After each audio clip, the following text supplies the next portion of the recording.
TPCC దృష్టికి వెళ్ళింది కోమటిరెడ్డి రాజగోపాల్ రెడ్డి వ్యవహారం.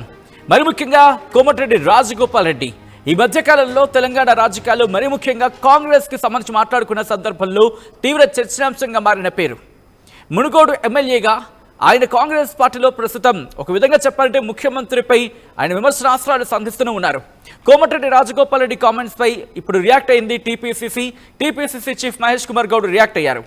పదవుల గురించి ఆయన అంశం ప్రస్తావించిన సందర్భం, పదవులు పైసలు మీకేనా అంటూ కామెంట్స్ చేశారు రాజగోపాల్ రెడ్డి. పదవులు పైసలు మీకేనా అంటూ హాట్ కామెంట్స్ చేశారు కోమటిరెడ్డి రాజగోపాల్ రెడ్డి. కోమటిరెడ్డి రాజగోపాల్ రెడ్డి కామెంట్స్ పై రియాక్ట్ అయింది టీపీసీసీ. రాజగోపాల్ రెడ్డి కామెంట్స్ తన దృష్టికి వచ్చాయంటూ చెప్పుకొచ్చారు మహేష్ కుమార్ గౌడ్. క్రమశిక్షణ కమిటీ రాజగోపాల్ వ్యవహారం చూసుకుంటుందని చెప్పుకొచ్చారు ఆయన. నేను ఇప్పటికే మల్లు రవి దృష్టికి తీసుకువెళ్లానంటూ చెప్పుకొచ్చారు మహేష్ కుమార్ గౌడ్. కొద్ది రోజులుగా చర్చనాంశంగా మారింది రాజగోపాల్ రెడ్డి వ్యవహారం.